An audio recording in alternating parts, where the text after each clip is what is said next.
Hi అండి అందరికీ. Welcome back to our channel. నేను మీ జ్యోతి చందు. అందరు ఎట్లున్నారు? మంచిగా ఉన్నారా? నేనైతే చాలా బాగున్నా. మీరు కూడా బాగుండాలని మనస్ఫూర్తిగా కోరుకుంటున్నా. ఈరోజు వీడియోలో ఏంటంటే చాలా టేస్టీగా స్పైసీగా ఉండే సొరకాయతోని అప్పలు ప్రిపేర్ చేస్తున్నా. వీటినే సొరకాయ బూరెలు కూడా అంటాము. మరి మీరేమంటారో కామెంట్ చేయండి. సొరకాయ బూరెలు ప్రిపేర్ చేసుకోవడానికి ముందుగా ఒక సొరకాయ తీసుకొని సొరకాయకి అటు చివరు ఇటు చివరు రెండు కట్ చేసిన తర్వాత చిన్న చిన్న ముక్కల్లాగా కట్ చేసుకోవాలి. పైన పొట్టు మాత్రం తీసేయద్దు, అట్లనే ఉంచాలి పొట్టు కూడా. ఇప్పుడు కట్ చేసిన సొరకాయ ముక్కలోకి మళ్ళీ రెండు భాగాలుగా కట్ చేస్తున్నా, ఎందుకంటే మనకు తురుముకోవడానికి చాలా ఈజీగా ఉంటుంది. నేను తీసుకున్న సొరకాయ అయితే చాలా లేతది, అందులో అయితే గింజలు కూడా ఎక్కువగా లేవు. ఒక పీలర్ సహాయంతో ఈ సొరకాయ ముక్కలు మంచిగా తురుముకోవాలి. పొట్టుతో సహా తురుముతే చాలా టేస్ట్ ఉంటుంది మనకి ఈ సొరకాయ బూరెల్లోకి.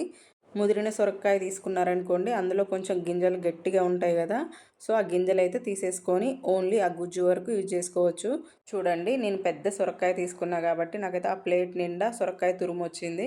సొరకాయ తురుము పక్కన పెట్టిన తర్వాత అందులో కావాల్సిన బియ్యం పిండిని మంచిగా జల్లడబడుతున్నా, ఎందుకంటే అందులో చిన్న చిన్న పురుగులు కానీ దుమ్ము కానీ ఏమన్నా ఉంటే నీట్గా వచ్చేస్తుంది.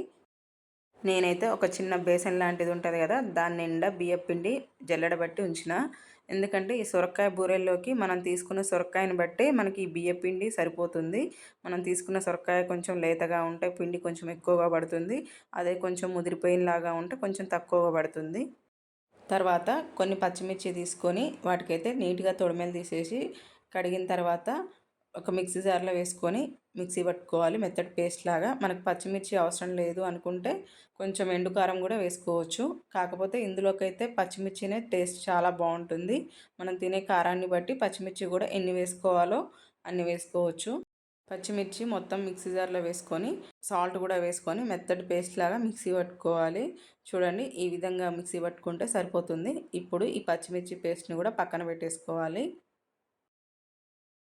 ఇప్పుడు ఈ సొరకాయ బూరెల్లోకి కావాల్సిన ఇంగ్రీడియంట్స్ అన్నీ పక్కన పెట్టిన తర్వాత ఇప్పుడు పిండి మొత్తం కూడా మిక్సింగ్ చేసుకోవాలి.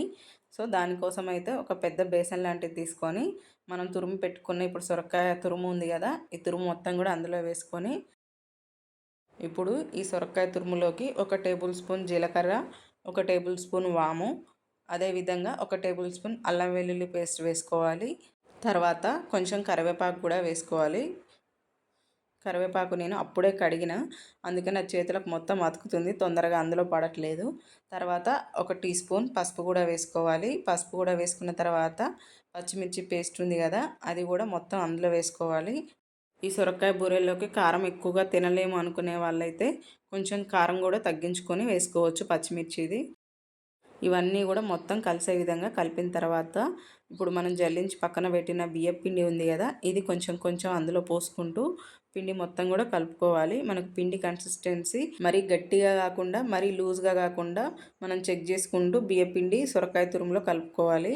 మరీ గట్టిగా అయితే అవసరం లేదు, మనకు వాటర్ కూడా ఇందులో అయితే చుక్క కూడా పోయిన అవసరం లేదు. ఎందుకంటే మనకు సొరకాయలు మనం తీసుకున్న సొరకాయని బట్టే బియ్యం పిండి ఉంటుందని చెప్పిన కదా క్వాంటిటీ అందులో కలుపుకోవడానికి.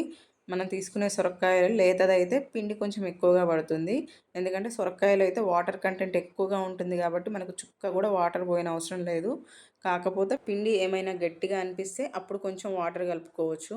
పిండి కలిపేటప్పుడు ఉప్పు సరిపోకపోతే ఉప్పు కూడా వేసుకొని మొత్తం మళ్ళీ ఒకసారి కలుపుకోవచ్చు. పిండి మొత్తం కలిపిన తర్వాత ఒక చిన్న వేరే గిన్నెలోకి వేసుకొని పక్కన పెట్టి ఇప్పుడైతే గ్యాస్ స్టవ్ ఆన్ చేసుకొని ఒక కళాయి పెట్టి కళాయి కొంచెం వేడైన తర్వాత మనకి సొరకాయ బూరెలు డీప్ ఫ్రై చేసుకోవడానికి ఆయిల్ వేసుకోవాలి. నేనైతే ఇక్కడ పామ్ ఆయిల్ యూజ్ చేస్తున్నా. కారపూసలకు కానీ ఇటువంటి బూరెలకు కానీ పామ్ ఆయిల్ యూజ్ చేస్తాం మేమైతే. తర్వాత ఇప్పుడు ఆయిల్ వేడయ్యేలోపు ఆయిల్ ప్యాకెట్ ఉంది కదా, దాన్ని నేనైతే ఇట్లా పెద్ద వెడల్పుగా కట్ చేసి చేతికి నూనె అప్లై చేసుకొని ఈ సొరకాయ పిండిని చిన్న చిన్న ముద్దల్లాగా చేసుకొని మనం అప్పడల్లాగా ప్రెస్ చేసుకోవాలి. లేదు చేతులతోని ప్రాబ్లం అవుతుంది అనుకుంటే పూరి ప్రెషర్ ఉంటుంది కదా, అందులో వేసుకొని కూడా మనం అప్పడల్లాగా ప్రిపేర్ చేసుకోవచ్చు. ఇక్కడైతే ఆయిల్ మంచిగా వేడైందా లేదా అని చెప్పి కొంచెం పిండి వేసి చూస్తున్నా. ఆయిల్ అయితే మంచిగా వేడైంది.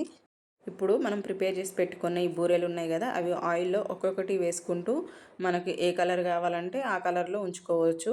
క్రిస్పీగా కావాలి అంటే బాగా థిక్ బ్రౌన్ కలర్ వచ్చే వరకు ఉంచుకోవచ్చు. లేదు కొంచెం మెత్త మెత్తగా ఉండాలి అనుకుంటే మాత్రం వేసిన తర్వాత కొద్దిసేపటికే అవైతే మరి బ్రౌన్ కలర్ కాకుండా యెల్లో కలర్‌లో ఉంటాయి కదా, అప్పుడైతే తీసేసుకోవచ్చు. నేనైతే దాదాపు అన్నీ కూడా కొంచెం మెత్తగా ఉండే విధంగానే ఉంచిన. ఎందుకంటే ఇవి కొంచెం పిల్లలు ఉన్నారు కదా, వాళ్ళు ఎక్కువగా నమలలేరని చెప్పి మెత్తగా ఉండే విధంగానే తీసిన.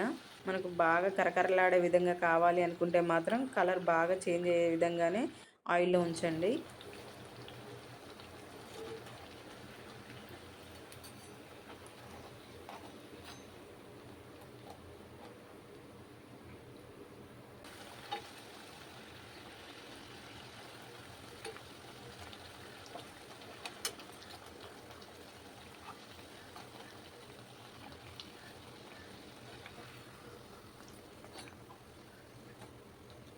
మిగతా పిండి మొత్తం కూడా ఇదే విధంగా ఆయిల్‌లో వేసుకొని అప్పల్లాగా చేసుకొని తీసేసుకోవడమే ఇంకా. చూడండి నేను ప్రిపేర్ చేసినవైతే అన్నీ కూడా ఎక్కువగా స్మూత్‌గా మెత్తగా ఉండే విధంగానే ప్రిపేర్ చేసుకున్నా. పైన మనకు కొంచెం బ్రౌన్ కలర్‌లో ఉన్నా కూడా లోపల మాత్రం మంచిగా మెత్తగా ఉన్నాయి. లోపల కూడా మంచిగా ఉడికింది. ఈ సొరకాయ అప్పలైతే టేస్ట్ అయితే చాలా బాగుంటాయి. తింటూ ఉంటే తినాలనిపిస్తది. కాకపోతే ఎసిడిటీ ప్రాబ్లమ్ ఉన్న వాళ్ళైతే లిమిట్‌గా తినడం బెటర్. ఎందుకంటే ఇవి తింటే ఇంకా ఎక్కువ అవుతుంది. అందుకని కొంచెం తినడం మంచిది. మీకు ఈ వీడియో నచ్చితే తప్పకుండా లైక్ చేయండి, షేర్ చేయండి, సబ్స్క్రైబ్ చేయండి. నా ఛానల్‌ని సపోర్ట్ చేయండి. Thank you.